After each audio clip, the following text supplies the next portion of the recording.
seterusnya kita pergi kepada kemahiran menolak perpuluhan. Menolak perpuluhan, contoh yang ketiga. Tadi contoh yang pertama, kedua. Kita sambung contoh yang ketiga untuk hari ini. Okey, kita pergi nak buat bentuk lazim. Daripada ayat matematik nak buat bentuk lazim. Okey, jangan risau kalau ada minit, sini minit, jawapan dalam minit. Tak ada masalah, buat macam tadi juga. Okey. Unit dia sama, tak ada masalah. Kamu kira nombornya dan dapatkan jawapan. Okey, jadi sekarang cikgu tak ada guna unit. Cikgu teruskan kepada nombor. Baik, kita langkau satu kotak ke bawah. Okey, daripada kotak bawah ni, kita buat berapa kotak? 1, 2, 3 kotak. Tuliskan nombor yang pertama. Kotak yang keempat ya. 8 perpuluhan dalam satu kotak. 3, 2. Okey. Kemudian nombor yang kedua, macam biasa kita akan utamakan titik perpuluhan. Utamakan titik perpuluhan, titik.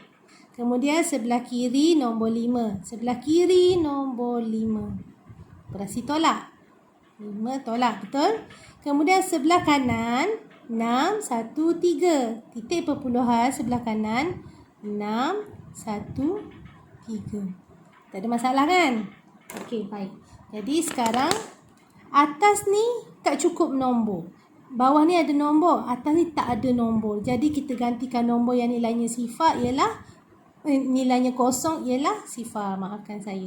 Okey, baik. Jelas kan? Baik. Kemudian kita kena ingat bila kita menolak, kita tambah tadi tak ada masalah. Bila kita menolak, nombor dekat atas mesti lebih besar nilainya. Bukan nombor dia saiz besar, nilainya lebih besar. Okey, jadi sekejap. Tanda sama dengan kan? Kita akan gariskan sama dengan. Okey, baik. Bila kita nak menolak, nombor atas mesti lebih besar. Jadi macam mana kita nak tentukan? Okey, tengok. 0 dengan 3. 0 nilainya kecil. Jadi kita pinjam dengan sebelah. Macam biasa kita akan buat pinjam 1, tinggal berapa? 2 ni bagi orang pinjam, tinggal 1. 1 dengan 1 tak ada masalah, tak payah pinjam. Pergi lagi sebelah ni. 3 dengan 6. 3 lebih kecil. Jadi 3 ni bukan pinjam dengan perpuluhan. Pinjam dengan nombor. Ya, pinjam dengan nombor. 3 pinjam. Pinjam 1, letakkan 1. 8 dia bagi orang pinjam, dia jadi berapa? Dia akan jadi 7. Dia pinjam 1 je kan? Okey, baik. Kita teruskan. Jadi, atas ni dah besar. Ini jadi 10, ni jadi 1, ni jadi berapa? 13, ni jadi 7. Okey. Titik perpuluhan, utamakan dulu titik perpuluhan. Okey. 10 tolak 3. 7. 1 tolak 1. Kosong. Sifar. 13 tolak 6. Kira 13 tolak 6. 6, 7, 6, okey. 7, 8, 9, 10, 11, 12, 13. Kita pergi sampai 13. Okey, berapa semua sekali? 1, 2, 3, 4, 5, 6, 7. Okey, jawapan dia 7. 7 tolak 5. 2. Jadi kita akan dapat jawapan 2,7 sifar 7. Okey, kita pergi ke contoh yang keempat. Seterusnya, contoh yang keempat.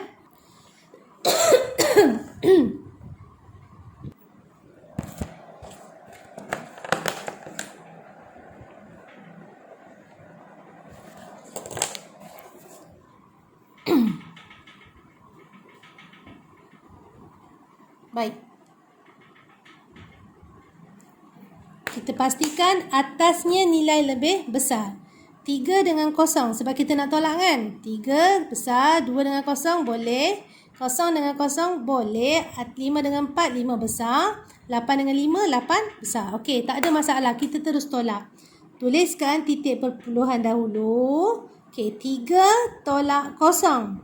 3. 2 tolak 0. 2. 0 tolak 0. 0. 5 tolak 4. 1. 8 tolak 5. 3. Okey, dah tak ada masalah. Kita teruskan nombor yang belum ditolak. Nombor ni. Yang ini dah sudah. Nombor yang kedua pun dah sudah. Tinggal nombor yang ketiga. Sambung saja dekat bawah. Ambil titik perpuluhan, masukkan dulu. Sama titik perpuluhan dia tak bergerak. Dia satu kotak ni je. Satu kotak ni je. Alright. Kemudian sebelah kiri dia 6 dan 6. Sebelah kiri dia 6. Jangan langkau pula. Terus je tulis 6. Operasi tolak. Operasi tolak ni baru tengok. Atas ada nombor, kita langkau. Jarak kan? Tak ada nombor. Okey, tolak. Titik perpuluhan sebelah kanan 9, 8, 1. Titik perpuluhan sebelah kanan 9, 8, 1. Jangan risau. Kalau atas tak ada nombor, jangan risau. Kita letakkan nombor. Atas ni tak ada nombor kan? Kita letakkan nombor. Sifar.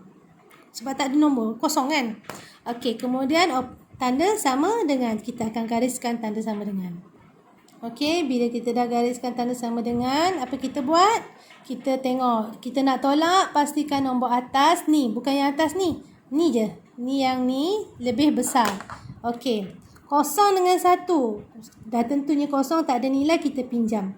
Pinjam dengan sebelah ni, pinjam 1. Tinggal 2. 2 dengan 8. 2 kecil. Pinjam dengan sebelah. Pinjam. 1 letak je sebelah nombor 2. Dia jadi 12. Okey, dia jadi 12. 2 bagi orang pinjam tinggal 1. 1 dengan 9. Tak cukup. 1 ni pinjam dengan kosong. Orang ni tak ada. Dia pinjam dulu. Pinjam 1. Tinggal berapa? Kosong. 10. Yang ni tadi nak pinjam kan? 10 dia bagi pinjam. Pinjam 1. Dah 10 dah pinjam 1. Tinggal berapa? Tinggal 9. Okey. Ni jadi 11. 11 dengan 9. 11 dah besar. 9 dengan 6. 9 dah besar. Kosong dengan 6. Tak ada nilai. Pinjam. Pinjam 1. 3 bagi orang pinjam. Jadi berapa? Jadi 2. Okey. Kemudian semua dah boleh tolak. Masukkan dulu titik perpuluhan. 10 tolak 1, 9. 12 tolak 8, berapa? 4. 11 tolak 9, berapa? 9. 10. 11. 12. Berapa? 3. Okey, 3. Silap. 12 pula 9 sampai 11 je. 9, 10, 11. Berapa? 2. Okey, 2. Okey, kemudian 9 tolak 6, 3. 10 tolak 6, 4.